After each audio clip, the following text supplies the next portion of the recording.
So we're gonna just get right into it, do a couple laps, hit the gas. All gas, no brakes. Right. We would like a little bit of brake, but Well, full disclosure, I hated the inline handbrake. I thought I could do it because I would save like some weight and stuff, and I've seen other people do it, and I'm sure they're used to it. I hated feeling it on the brake pedal. When you push both and you can feel one pushing the other. No, not for me. So we went dual caliper bracket. To do dual caliper bracket on the diff was gonna take too long to have it ready. So we have dual caliper brackets now mounted on the wheel. Normally, we still have the mounts. The mounts are still there for the brakes to go on the diff. But I hate to tell you that we took it off. A couple reasons for that in addition.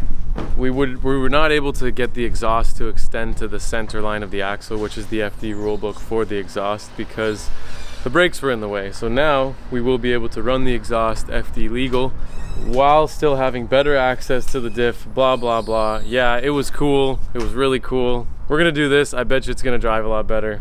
We didn't change much else other than that. I'm obviously routing the brakes inside. We got a tune adjustment from Forrest over at Link. He just wanted to take a look at all the maps and everything. When you take a car to a track, comparative to on the rollers on a dyno, there's gonna be parts of the table that you can't tune for on the rollers. So today we'll send him more logs and he'll adjust those again. We did change the dry sump pump. That is looking better. Potentially internally there was an issue with the valve that controls the pressure. So we're gonna see once we get this up to temperature if everything is better. We also have safety parameters set up in the Link. If we do see low pressure, it's gonna cut timing and kill the engine for us so that we don't do any damage. Let's get some practice under our belts in this car, and then hopefully we can feel comfortable in this enough to take it to LZ World Tour and we don't have any issues.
Pressure's doing the exact same thing, so it wasn't the pump. The only thing I can think of is to bypass that cooler. Right. I'm gonna send a log to Forrest, yeah. Forrest. Okay.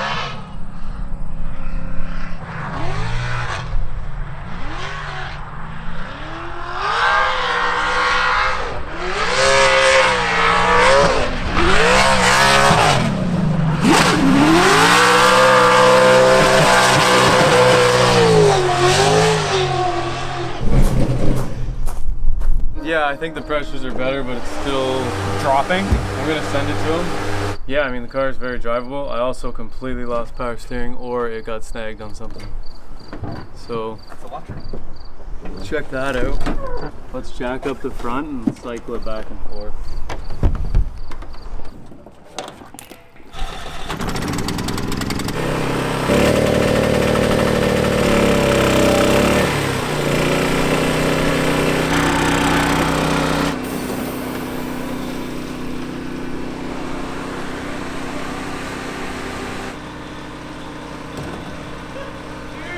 Get that? That works, that works. Those early mornings in the gym are paying off.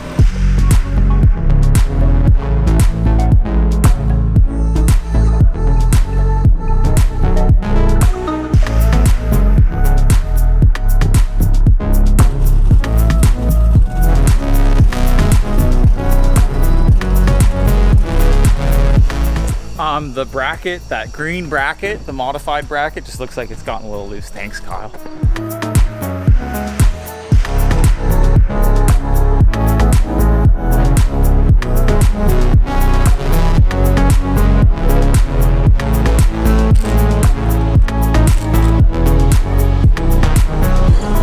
He said we did see 80 psi at one point, but then he said he has no idea and does not understand how it's intermittently going down to 40 at 7,000 RPM. Based off of how the dry sump system works, and you guys saying that, that makes a lot of sense. Because It's literally causing a big restriction in the physical oil pumping system. Like for the physical pump to pump the pressure it wants to pump, it needs that vacuum. saw 80 psi at 7,000 RPM, which is great. That's what you would want. But then it would fluctuate all the way down to 40 and intermittently go up and down, up and down, up and down. Now he told me the oil temperature was the same, 155 degrees. But what's happening is the oil is being run through the line, heating up the line. When the line gets hot, it gets squishy, it gets soft, it's more malleable. So I think the vacuum line is collapsing. That is the only thing that makes sense, especially with the intermittent thing, because I've seen it firsthand on other pump setups. So what we're gonna do is change that line, because he says right when you go out during the log, the pressures are doing what they should. And I did notice that. I pulled around here, gave her some juice, went from 40 to 60. I'm like, it's good. Go it on the track, it's going up to 70 as I floor it down the back, but then as we start drifting and everything gets hot, the line must be collapsing. It must be. So that's a standard rubber line that is used in fuel, oil, across the board a lot. A lot of the dry sump lines on this vehicle, I'm pretty sure, are PTFE style line. So PTFE has a plastic reinforced layer, so like you physically can't like squish and crush this. So that's one option, or the coil, or the traditional rubber line. It's kind of hard to squish it, but not these you can ones. squish like, it. I'm able to Those ones you can squish more. squish quite a bit. Yeah. You know, I think it's because it's a bigger line too. Like this -6 or -8 line is going to be harder to squish in versus a -10 or 12, which has more area to like push in. So definitely the coil, or just change it to a PTFE line should fix that. yeah, it's very interesting. But I think that's Coil, we can reuse the line that's on there.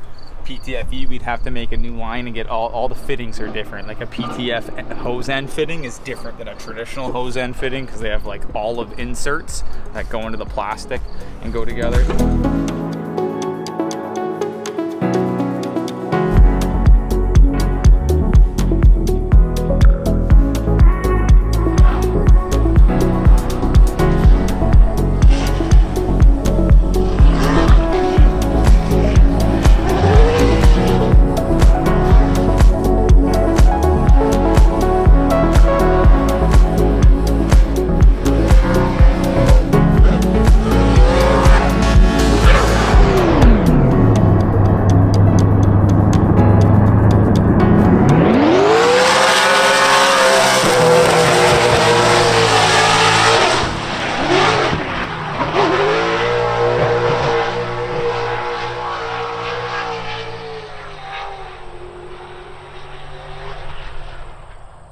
Let's go!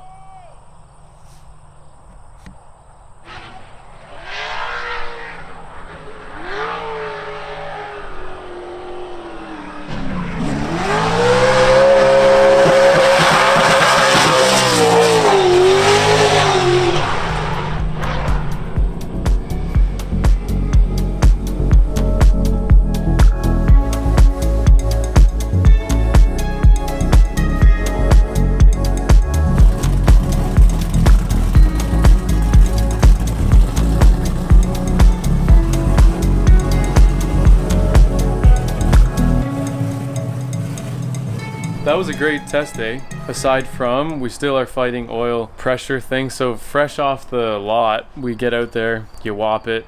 It goes, I mean, you watt it, sorry. Whop, that sounds whop. Right when we go out, we see that it goes from 40 to 50 psi up to 80, no problem. Once we get the temps up to like 160, 170 oil temp, things just start happening. Under wide open throttle, it goes down, and it goes down to as low as 40, but it's not just staying at 40. It kind of fluctuates up and down, which is a sign of cavitation with the vacuum line. So we are either thinking the vacuum line's collapsing, which it's a -12, pretty beefy line, really difficult to imagine that's how it is. Plus that's how my S14 is, and that doesn't do that. Or something internally with the pump, something is going on, that we are too much vacuum, not enough pressure, so on and so forth. We got to look into it with some experts. The keypad still does a weird thing where sometimes it fires up and sometimes it doesn't. We just unplug it and replug it in, and then it works, and it's worked every time doing that. So the car, other than those two things, was solid. All new joints is going to be tight, so it loosened up, felt really good. I could just launch it to angle.